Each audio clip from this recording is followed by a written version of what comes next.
Alright, what's going on, guys? Trev back again, here to bring you another video. This one's going to be doing a video review for an English television series for the premiere of In the Flesh.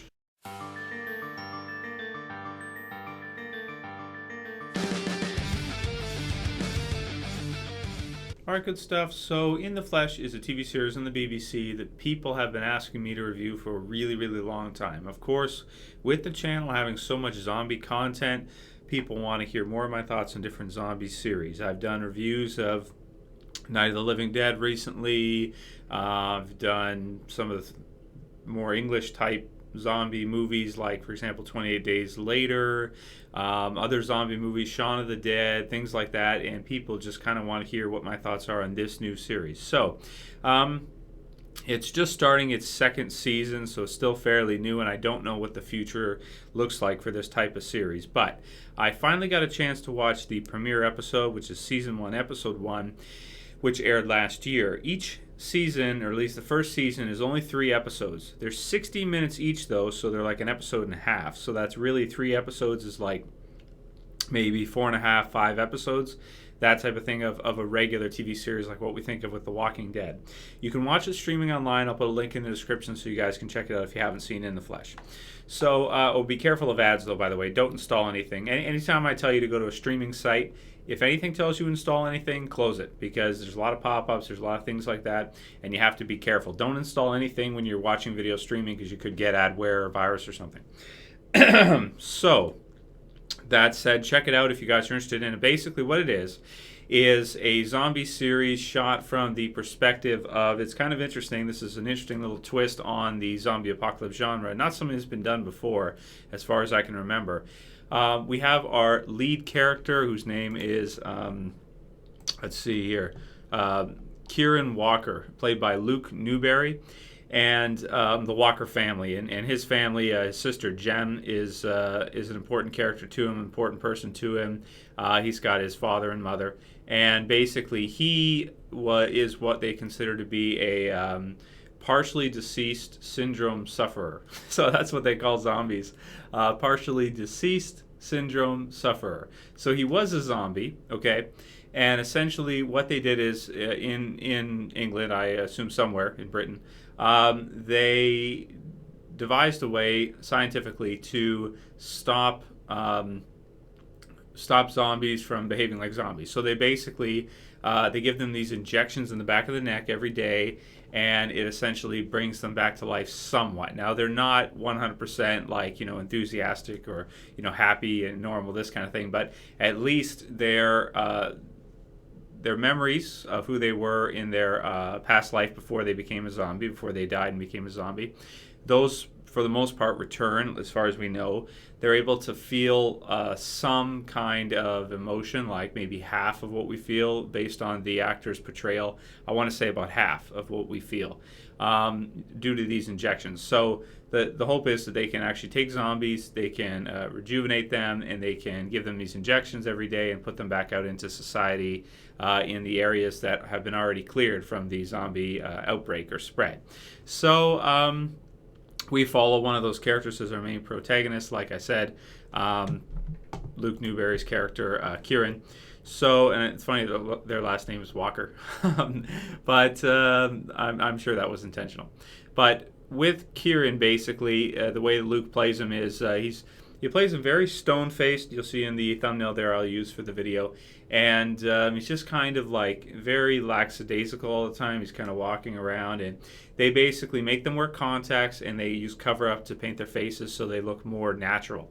Now, it's a pretty interesting twist, because we see it from the perspective of a recently rejuvenated zombie who's kind of come back to life, so to speak, halfway, let's say.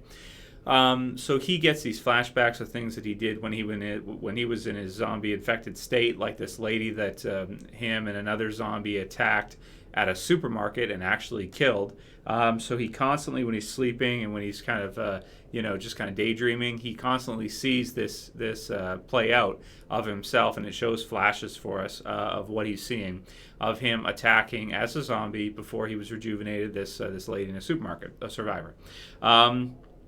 So yeah, so it's pretty interesting. So you kind of feel for him. He's given back to his family and is trying to get reintegrated back into society, or at least his family can have him back. Although he doesn't leave the house, in the first episode, because essentially he realizes that there's a lot of human beings out there that fought against the zombie outbreak at first, and the government was not there to help them all in every area, of course, so they had to fend for themselves. And so a lot of people in the community have kind of stood up to that challenge, and now that just because the zombie outbreak is mostly under control, a lot of them don't want to quit what they were doing, which is to kill zombies, clear out area, that type of thing. And the ending of the episode, I won't get into any spoilers because I don't want to ruin it for anybody, because I know most people probably haven't seen it.